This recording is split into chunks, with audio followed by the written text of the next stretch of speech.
Good afternoon students. आज हम multimedia का चैप्टर 6 कंटिन्यू करेंगे, जिसमें हमारा टॉपिक स्क्वेच एंड स्ट्रेच है। अब स्क्वेच एंड स्ट्रेच क्या होता है? The most important principle is squash and stretch, the purpose of which is to give a sense of weight and flexibility to draw object. Squash and stretch हमारा किसी object को draw करने में आता है। किस रूप में? फ्लेक्सिबिलिटी, बहुत फ्लेक्सिबिलिटी रखता है वो उसमें ऑब्जेक्ट को ड्रॉ करने के लिए, और एक सेंस ऑफ वेट रखता है जिससे कि आप डिज़ाइन कर सकें किसी ऑब्जेक्ट को। अब इसके पॉइंट पढ़ते हैं। Can be applied to simple objects.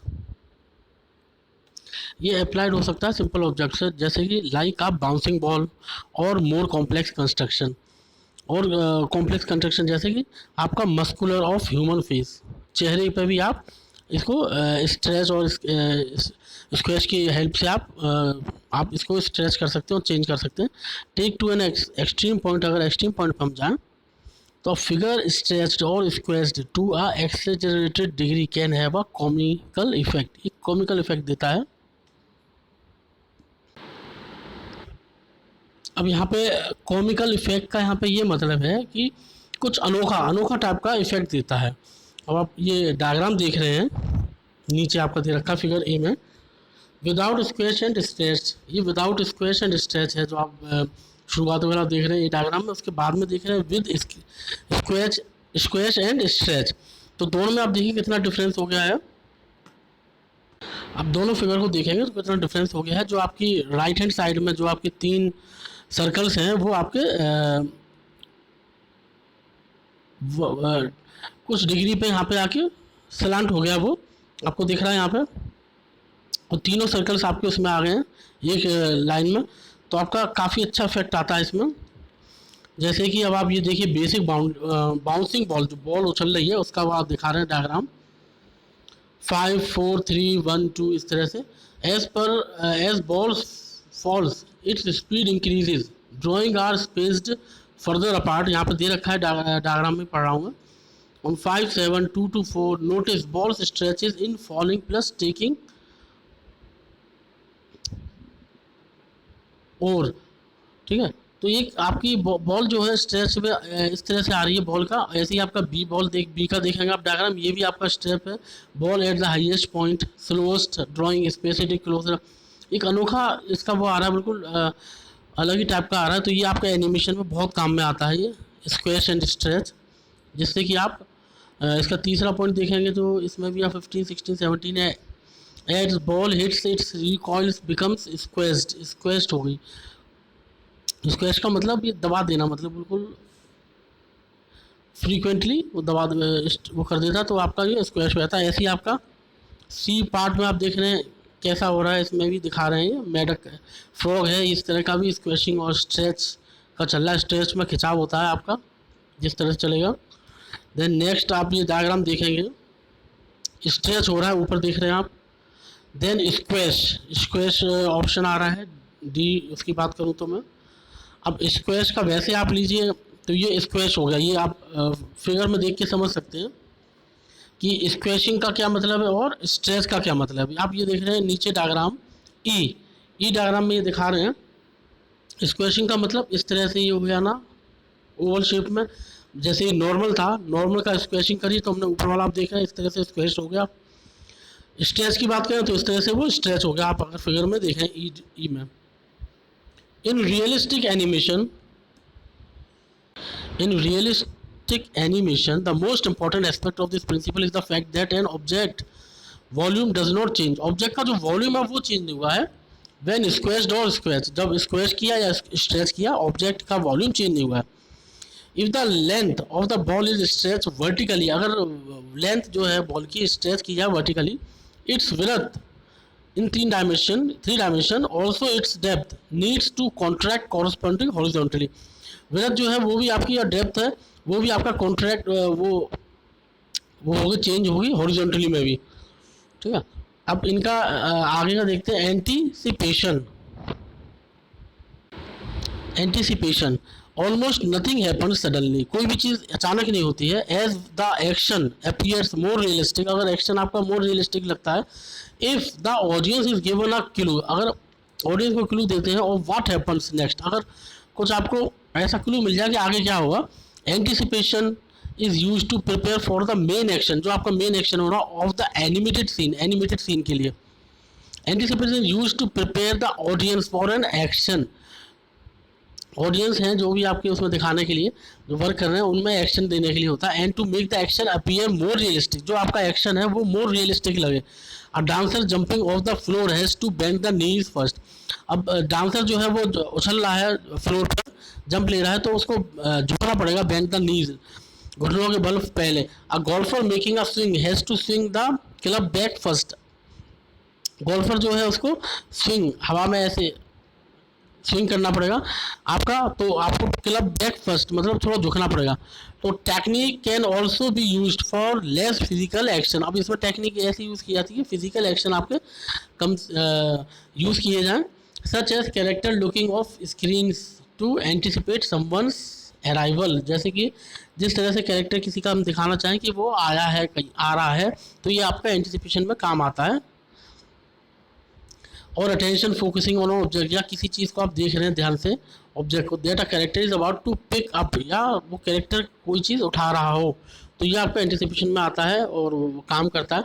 अब baseballer player making a pitch prepares for the action by moving his arm back, अब यहाँ पे जो एंटिसिपेशन है वो आप ऐसे समझ सकते हैं जैसे कि आप क्रिकेट मैच देखते हैं, तो क्रिकेट मैच में जैसे कि बॉल आपकी विकेट को लग के आउट होती, ऐसा होता, एज्यूम किया जाता कि ऐसा लगता, लेकिन ये चीज़ मानी नहीं आ सकती है कि ऐसा होता, लेकिन वो बॉल उसकी टकरा के कहीं अलग चली जाती है बैट से लग के, लेकिन उसको माना जाता है कि उसने गलत यूज़ किया, गलत रूल्स पाए, तो वो आगे का फ्यूचर का वो निकाल लेते हैं। तो एंटिसिपेशन में अब यही है कि यहाँ पे आप अगर डायग्राम देखेंगे पीछे, मैं दिखाता हूँ डायग्राम में आपका, ये आपको डायग्राम शो नहीं अच्छे से हो रहा, जिस तौर पे जैसे कि मैं बताऊं कि वो बॉल हिट करती उसको LPW माना जाता, लेकिन वो कंफर्म नहीं कर सकते, तो एंटिसिपेशन से आप ये दिखा सकते हो वो बॉल उछल के वहाँ पे उस विकेट को छूती कि नहीं छूती, है ना, अगर छू जाती तो वो आउट ही माना जाता। तो वही आप नेट उस पर देखते होंगे जो क्रिकेट मैच चलता है वहाँ पे ये एंटिसिपेशन टेक्निक ही चलती है कि व्हाट हैपन्स नेक्स्ट, आगे क्या होता सडनली, अगर ऐसा नहीं होता, बैट आगे नहीं आता, तो क्या वो आउट होता कि नहीं होता, तो वो आगे का फ्यूचर का देख लेता है। तो आपका एंटिसिपेशन जो है टेक्निक बहुत काम की है ये। अब इसमें ये डायग्राम अगर आप देख रहे हो तो ये थोड़ा अच्छा नहीं आया, फिगर 6.3 का दिख रहे हैं, ये बॉल मार रहा है, वो उसके बाद वो बॉल का डायरेक्शन एक स्टेप बढ़ती आ रही है, फिर वो झुक रहा है, फिर वो ऐसे बॉल दे रहा है, तो ये आपका आगे का बता रहा है what happens next throwing a ball. इसमें यही दिखाया जा रहा है कि बॉल को फेंकने से पहले उसकी क्या प्रीवियस एक्टिविटी रही थी, the initial activity before throwing a ball. Okay, तो ये आपका एंटिसिपेशन है। Anticipation this movement prepares the audience for a major action the character is about to perform, जो भी वो कैरेक्टर या जो भी परफॉर्म कर रहा है वो उसका मूवमेंट बता देता है, बिफोर पहले का या बाद का भी बता सकता है। सच है जैसे स्टार्टिंग टू रन करना, स्टार्टिंग करना है हमें, जंप करने वाले हैं, चेंज एक्सप्रेशन, तो वो सब एंटिसिपेशन में आता है सारा आपका। स्टैगिंग क्या होता है? Johnson and Thomas defines staging as the presentation of any idea so that it is completely and unmistakably clear. Johnson और थॉमस ने ये डिफाइन किया था स्टैगिंग क्या है, जब प्रेजेंटेशन किसी भी आइडिया को आप करते हो तो उस कम्प्लीटली होगा या फिर अनमिस्टेकेबली क्लियर होगा, जिसको गलती से आप नहीं, गलती को दोहरा नहीं सकते दोबारा। तो जॉनसन और थॉमस का यही है स्टैगिंग का, कि आपको एक तरह से वो ऐसे डिफाइन कर रहा है कि आपको जो भी प्रेजेंटेशन आप आइडिया करने वाले थे या कुछ होने वाला था, तो जो आप गलती करते तो उसकी गलती को, तो स्टैगिंग में हमारी जो अननेसेसरी जो चीज़ें हैं उनको हटा दी जाती है, जैसे कि आपकी मिस्टेक कुछ हो गई है या मिस्टेक नहीं कर रहे हो तो उन सब चीज़ों को क्लियर कर देगा कम्प्लीटली। अब एग्जाम्पल के तौर पर मैं यहाँ पे समझाता हूँ, नीचे वाला पॉइंट लेते हैं। The principle is similar to staging, principle जो है हमारा स्टैगिंग जो है थिएटर पे काम करता है same as it is known the theatre and film, वहाँ पे आपको थिएटर और फिल्म मालूम होती है पहले से ही। Its purpose is to direct the audience attention, यहाँ पे क्या होता है ना, ऑडियंस का डायरेक्ट अटेंशन दिया जाता है। थिएटर की बात करें, फिल्म जब चलती है ऑडियंस जो बैठी होती है उनका direct attention and make it clear what is of the greatest importance in the scene. अब ये चीज़ देखी जाती है कि फिल्म के अंदर सबसे ज़्यादा इंपॉर्टेंट सीन क्या होना चाहिए जिससे कि अटेंशन हो ऑडियंस का, तो यही आपका स्टैकिंग का रूप रहता है। Johnson and Thomas defined it as the presentation of any idea, और जॉनसन एंड थॉमस ने इसी चीज़ को डिफाइन किया गया, the presentation of an idea so that it is completely and unmistakably clear whether that idea is action, चाहे वो idea action हो या पर्सनैलिटी हो, एक्सप्रेशन हो और मूड हो। तो आपका इस तरह से आपका स्टैकिंग वर्क करता है। This can be done by various means such as placement of character in a frame, अगर फ्रेम की बात करें तो अलग अलग उस पर काम करता है, placement of character, the use of light and shadow जो आपका है, और the angle and position of the camera. अब नेक्स्ट हमारा टॉपिक इसमें एनिमेशन टेक्नोलॉजी का जो है वो आता है आपका straight ahead action and pose to pose. This principle matches to different approaches, या ये प्रिंसिपल दो अप्रोच पर डिपेंड करता है to the actual drawing position process. One either draws out uh scene frame by frame from beginning to end. अब actual approaches पे होता है जिसमें कि आपका या तो कोई ड्रॉ करे सीन फ्रेम बाय फ्रेम शुरू से लेके अंत तक, स्ट्रेट अहेड एक्शन, और start with key few key frame, या फिर कुछ की फ्रेम से वो स्टार्ट करे, and then fills in the interval, उसके बाद वो इंटरवल जो होगा उसका वो उसमें फिल्स करते बीच में अलग अलग फ्रेम लेने के बाद। फ्रॉम पोज टू पोज, जिसको पोज टू पोज कहा जाता है। Combination of two techniques is often use to create. अब जो कॉम्बिनेशन है हमारा दो टेक्निक्स का, और दो टेक्निक हमारी कौन सी हो गई, फ्रेम टू फ्रेम हो गया आपका स्ट्रेट अहेड एक्शन जिसमें frame to frame from beginning to end होता है, और पोस्ट टू पोस्ट मतलब आपका इंटरवल जो उसका बीच में मध्यांतर होगा उसके बीच में उनको फिल, तो आपका ये कॉम्बिनेशन होगा। तो ये कॉम्बिनेशन आपका two techniques is often used to create dynamic and dramatic illusion of movement. ये टेक्निक आपकी जो है वो क्रिएट करती है डायनेमिक गतिशील और ड्रामेटिक इल्यूजन भ्रम, ड्रामेटिक भ्रम आपका पैदा करता है मूवमेंट का। Most of the computer animation tools assist with the principle by automatically filling in the missing sequences in transition between keyframe। बहुत से कंप्यूटर एनिमेशन जो टूल हैं वो हेल्प करते हैं विद द प्रिंसिपल, कौन से, ऑटोमेटिकली फिलिंग कर देते हैं मिसिंग सीक्वेंस, मिसिंग सीक्वेंसेस जो होंगे उनको फिल कर देगा in transition between key frame, किसमें की फ्रेम जो आपके बनने उनके बीच का। These are two different approaches to the actual drawing process. ये दोनों अलग अलग अप्रोच हैं जो एक्चुअल ड्राइंग प्रोसेस करते हैं। Straight ahead action scenes are animated frame by frame. अब स्ट्रेट अहेड की बात करें तो इसमें सीन जो आपका एनिमेट होता है फ्रेम बाय फ्रेम, जैसा कि मैंने पहले बताया बिगिनिंग टू एंड पर चलता है। While pose to pose involve होता है starting with drawing few key frames and then filling the interval later. उसके बाद वो इंटरवल जो मध्यांतर बीच का गैप है उनको बाद में फिल कर दिया जाता है। Straight ahead action creates more fluid, dynamic illusion of movement and it is better for producing realistic action sequence। Straight ahead की बात करें तो वो create ज़्यादा fluid करता है, डायनेमिक गतिशील illusion of movement देता है and is better for producing करने के लिए रियलिस्टिक एक्शन सीक्वेंसेस के लिए। On the other hand it is a hard to maintain proportion. अब दूसरी तरफ बात करें तो ये बहुत टफ होता है प्रोपोर्शन को मेंटेन करने के लिए, and to create exact convincing poses along the way, और ये क्रिएट करता है एग्जैक्ट और कन्विंस करता है pose to pose the along the way. Pose to pose works better for dramatic और emotional scene. Pose to pose जो होता है वो अच्छा काम करता है हमारा ड्रामेटिक के लिए या इमोशनल सीन्स के लिए पोज टू पोज, क्योंकि आपका इसमें फ्रेम बाय फ्रेम रहता है और उसके बाद उसका जो इंटरवल रहता है हमारा उसको फिल कर देता है, ठीक है। तो आपका ये पोस्ट टू पोस्ट ज़्यादा रहता है and where composition relation to the surroundings are of greater importance. आपका कंपोजिशन और रिलेशन जो है बहुत ज़्यादा इंपॉर्टेंट रहता है। A combination of two techniques is often used. अब कॉम्बिनेशन दोनों टेक्निक्स का ज़्यादातर यूज़ किया जाता है, इन दोनों टेक्निक्स का। Computer animation remove the problem of proportion related to straight ahead action. Computer animation ने ये रिमूव कर दी प्रॉब्लम जो प्रोपोर्शन रिलेटेड हमें करनी पड़ती थी straight ahead action drawing. However ये वाली जो मैंने बताया स्ट्रेट अहेड एक्शन की, कंप्यूटर एनिमेशन ने ये प्रॉब्लम हटा दी। पोस्ट टू पोस्ट को still used for computer animation. Pose to pose अभी यूज़ की जा रही है एनिमेशन में, कंप्यूटर एनिमेशन में। और पोस्ट टू पोस्ट आपका किस पर काम करता है, जो इंटरवल मध्यांतर की फ्रेम जो बने हैं उनके बीच में, तो ये पोस्ट टू पोस्ट अभी भी होता है use because of the advantages brings in composition. अब इसका बहुत फ़ायदे हैं तो ये अभी कंपोजिशन में आ रहा है, यूज़ किया जा रहा है। The use of computers facilities this method and can fill in the missing sequences in between poses automatically. अब जो कंप्यूटर का फैसिलिटी यूज़ कर रहे हैं हम जिस मेथड का, ये फिल करता है मिसिंग सीक्वेंसेस को इन बिटवीन पोजेज। जो आपके पोज बनते हैं ऑटोमेटिकली। इसके बाद नेक्स्ट टॉपिक जो हमारा आता है वो है follow through and overlapping action. अब follow through relates to part of the subject. Follow through कौन सा है, कौन से पार्ट्स को सब्जेक्ट करता है, that continue to move with inertia after completed action. अब इसमें क्या होता है, किसी भी सब्जेक्ट या किसी भी पार्ट्स को कंटिन्यू करने के लिए, आगे बढ़ाने के लिए उसमें एक्शन को पहले कंप्लीट किया था, कुछ उसमें फोर्स लगाया जाता था टू अचीव मोर रियलिज्म। क्यों, जैसे कि वो ज़्यादा रियलिज्म लगे, make the same parts move at different speed, वही पार्ट आपका अलग अलग स्पीड पर काम कर रहा हो विद ओवरलैपिंग एक्शन। ओवरलैपिंग मतलब एक के ऊपर एक लैप कर देना, एक दो उसको खत्म कर देना और उसके ऊपर ओवरलैपिंग हो जाना।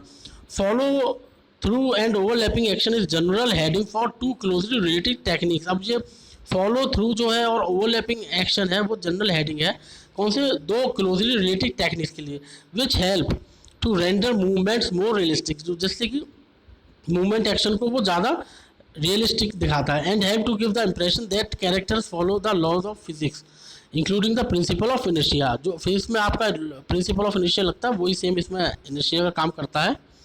कौन कौन से देखते हैं हमारे एक्शन, पहला है follow through means that loosely tight parts of the body should continue moving after the character has stopped. अब फॉलो थ्रू जो आपका है इसमें क्या होता है कि जो आपका टाइटली पार्ट्स है, लूजली जो tightly parts of the body है वो कंटिन्यू रहे मूविंग आफ्टर कैरेक्टर, जब आपका कैरेक्टर रुक जाए उसके बाद भी वो आपका चलता रहे, फॉलो करता रहे, हैज स्टॉप्ड हो जाए तो वो चलता रहे। And the parts should keep moving beyond the point, आपका पार्ट्स जो है आपके वो चलते रहें beyond the point where the character stop, जहाँ पे कैरेक्टर स्टॉप हुआ उसके पीछे भी वो चलता रहे, आगे भी, only to the subsequently pulled back towards the centre, आगे बढ़ता रहे towards centre and exhibiting various degree of oscillation damping, अलग अलग डिग्री के हिसाब से वो ऑसिलेट हो और डैम्प होता है। देन आता है overlapping action is the tendency for parts of the body. Overlapping जो है एक्शन, ओवरलैपिंग एक्शन जो है वो आपका एक टेंडेंसी है जिसमें parts of the body to move at different rate, अलग अलग रेट्स के हिसाब से चलता है। That an arm will move on different timing, आपका आर्म जो है, बॉडी की बात करूँ मैं तो आर्म जो है आपका मूव कर रहा है वो अलग अलग टाइमिंग पे of the head and so on, इस तरह से आपकी ओवरलैपिंग है। ठीक है, तो इसमें आपकी टाइमिंग रहती है, डिफरेंट टाइमिंग पे मूव करता है और डिफरेंट रेट्स पे। A third related technique is a drag. तीसरी हम बात करें टेक्निक की, ड्रैग, ड्रैग की बात है, where a character starts to move and parts of him take a few frames, जिसमें कि आपका कैरेक्टर जो है स्टार्ट चलता रहेगा, मूव होगा और पार्ट्स ऑफ हिम उसी का टेक अ फ्यू फ्रेम्स, कुछ फ्यू फ्रेम्स ले लेगा टू कैच अप, जिसमें कि ड्रैग मतलब ले लेना, ठीक है, तो कैच कर लेगा वो ऐसे ही। फिर आगे बढ़ता है these parts can be any in animate objects like clothing और एंटीना ऑन अ कार। अब ये पार्ट्स आपके इन एनिमेटेड ऑब्जेक्ट में आते हैं, जैसे कि आपकी क्लॉथिंग हुआ या एंटीना हुआ किसी कार का, और parts of the body such as an arm और हेयर। अब इसमें क्या है आपका इन एनिमेटेड ऑब्जेक्ट्स, मतलब जैसे कि कहीं से ड्रैग कर लिया, मूविंग में करा दिया उसको, जैसे आपके बाल हैं वो हिल रहे हैं और फिर कुछ टाइम बाद उसको आपको बिल्कुल स्टैंड स्टिल पोजीशन में दिखाना है, तो आपका ये ड्रैगिंग पार्ट काम करेगा, such as arms and hairs के रूप में। On the human body the torso is the core with arms, legs, heads and appendices, then normally follow the torso movement. Torso movement जो आपका होता है वो मेन पार्ट होता है आपका ह्यूमन बॉडी का, बात करें तो टॉर्सो, ठीक है, कोर पार्ट है। विद आर्म्स की बात करें, लेग्स की, हेड की, हेयर की, ये सारे आपके टॉर्सो पार्ट्स हैं। Body parts with much tissue such as large stomachs and breast और loose skin on a dog are more prone to independent movement than bonier body parts. Body parts की बात करें जिसमें टिश्यू हो या जैसे पेट ज़्यादा निकला हो, लार्ज स्टमक हो या ब्रेस्ट हो, तो आपको, और द लूज स्किन, आपकी लूज स्किन हो गई है ना, या फिर मोर प्रोन, तो इनको इंडिपेंडेंट करने के लिए, मूवमेंट के लिए आपको ये टॉर्सो टेक्निक काम आती है। देन बोनियर बॉडी पार्ट्स, जैसे कि जिसकी बिल्कुल स्लिम बॉडी होगी इससे ज़्यादा, तो वहाँ पे आपकी टॉर्सो टेक्निक काम करती है, जहाँ पे आपकी काम करेगी। एक्सेजरेटेड use of the technique can produce a comical effect. अब एक्सेजरेटेड यूज जो है आपकी, ये प्रोड्यूस करती है कॉमिकल इफेक्ट, एक अनोखा इफेक्ट देती है, वाइल मोर रियलिस्टिक, जिससे कि आपको एनिमेशन मोर रियलिस्टिक लगती है, much time the action exactly, जो आपका एक्शन चल रहा है एग्जैक्टली उस पर, टू प्रोड्यूस कन्विंसिंग रिजल्ट, एक अच्छा सा रिजल्ट देने के लिए। The moving hold animates between similar key frame. अब मूविंग होल्ड एनिमेशन जो है आपका बिटवीन एक जैसे फ्रेम है, इवन कैरेक्टर सिटिंग स्टिल, कोई कैरेक्टर और स्टिल रुका हुआ है, स्टिल सिटिंग बैठा हुआ है, can display some sort of moving, कुछ डिस्प्ले आपको दिखा देगा सॉर्ट ऑफ मूवमेंट, कुछ मूवमेंट हो रहा है, such as torso moving in and out with breathing, जैसे कि आपका सांस ले रहे हो और निकाल रहे हो तो आपका ब्रेथिंग हो रही है, तो ये भी आपका टॉर्सो इफेक्ट्स पर काम करते हैं। अब नेक्स्ट क्लास में हम नेक्स्ट टॉपिक पढ़ेंगे slow in and slow out.